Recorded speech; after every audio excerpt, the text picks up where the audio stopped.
ओम शांति। आज 29/3/2025, 29 मार्च 2025। मीठे बाबा के मधुर मुरली का मुख्य सार है। मीठे बच्चे, तुम्हें ज्ञान से अच्छी जागृति आई है।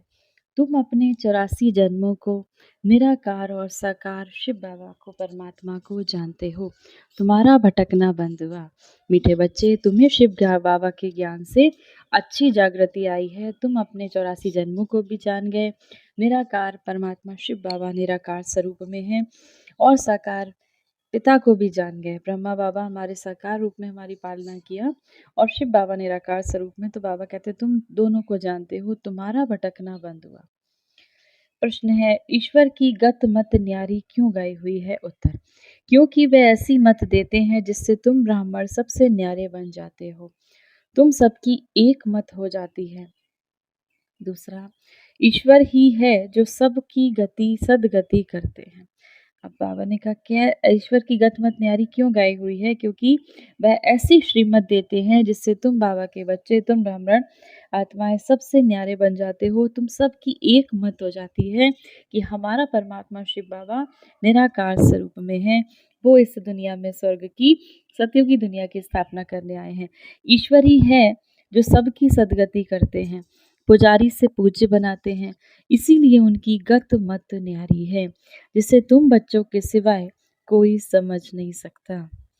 धारणा के लिए मुख्य सार है। पहला नंबर, रचयिता और रचना का ज्ञान सिमरण कर सदा हर्षित में रहना है। हमारा रचयिता शिव बाबा और हम सब बाबा के बच्चे, उसकी रचना। तो रचयिता और रचना का ज्ञान सिमरण कर सदा खुश रहना है कि हमें रचने वाले परमात्मा शिव बाबा हैं। याद की यात्रा से बाबा को याद कर अपने पुराने सब कर्म बंधन काट कर्मातीत अवस्था बनानी है। दूसरा, ध्यान दीदार में माया की बहुत प्रवेशता होती है, इसीलिए संभाल करनी है।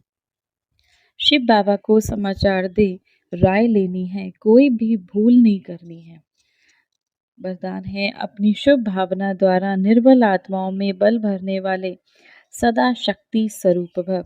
सेवाधारी बच्चों की विशेष सेवा है स्वयं शक्ति स्वरूप रहना और सर्व को शक्ति स्वरूप बनाना, अर्थात निर्बल आत्माओं में बल भरना। इसके लिए सदा शुभ भावना और श्रेष्ठ कामना स्वरूप बनो। शुभ भावना का अर्थ ये नहीं कि किसी में भावना रखते रखते उसके भाववान हो जाओ, ये गलती नहीं करना। शुभ भावना भी बेहद की ही हो।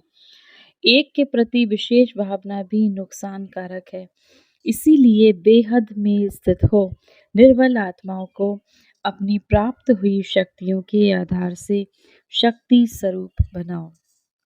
स्लोगन, अलंकार ब्राह्मण जीवन का श्रृंगार है। अलंकार ब्राह्मण जीवन का श्रृंगार है, इसीलिए अलंकारी बनो, देह अहंकारी नहीं। बाबा ने हम बच्चों को अलंकार दिए, तो ये बाबा कहते हैं ये अलंकार आपके जीवन के श्रृंगार है। बाबा ने हमारा सत्गुणों से श्रृंगार किया, सुख, शांति, प्रेम, पवित्रता, आनंद, ज्ञान। बाबा ने अष्ट शक्तियों का श्रृंगार किया, तो बाबा ने कहा यही आपके जीवन के श्रृंगार है, इसीलिए अलंकारी बनो, देह के अहंकार नहीं करो। अव्यक्त इशारे, सत्यता और सभ्यता रूपी कल्चर को अपनाओ। कई बच्चे कहते हैं वैसे क्रोध नहीं आता, लेकिन कोई झूठ बोलता है तो क्रोध आ जाता है।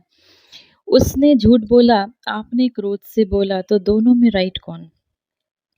कई चतुराई से कहते हैं हम क्रोध नहीं करते, हमारी आवाज ही बड़ी है, आवाज ही ऐसी तेज है। लेकिन जब साइंस के साधनों से आवाज को कम और ज्यादा कर सकते हो, तो क्या साइलेंस की पावर से अपने आवाज की गति को धीमी या तेज नहीं कर सकते? बाबा कहते हैं जब साइंस के साधन से आवाज को कम और ज्यादा कर सकते हो, तो साइलेंस के पावर से, शांति की शक्ति से अपनी आवाज की गति को धीमी या तेज नहीं कर सकते हो। और इससे समान का अभ्यास करेंगे। मैं मास्टर सर्वशक्तिवान आत्मा हूँ। 1 मिनट के लिए पवित्रता के सागर, आनंद के सागर शिव बाबा की याद में अपने मन बुद्धि को स्थिर करेंगे। आइए शांति दूत बन इस संसार को शांति का दान दें। प्रकृति के मध्य चमकती हुई मैं आत्मा शांति का पुंज हूँ। मैं एक शांत स्वरूप आत्मा इस संसार को शांति का दाना देने वाली हो। शांति सागर परमात्मा शिव से आती अनंत शक्तियों की किरणों को स्वयं में समाकर मैं आत्मा इस संसार को शक्तियाँ, शांति, प्रेम, आनंद से भरपूर कर रही हूँ। चारों ओर इस संसार में शांतियाँ, सभी विकार समाप्त होते जा रहे हैं। ये संसार निर्विकारी हो गया। सतो प्रधान बनती जा रही हैं आत्माएं। शांति, प्रेम, आनंद, सुख, ज्ञान की किरणों से भरपूर होती जा रही हैं आत्माएं। विकारों की अग्नि से मुक्त होकर ये संस्कार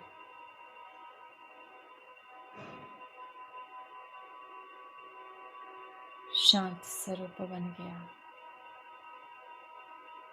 प्रेममय बन गया। चारों ओर इस संसार में शांति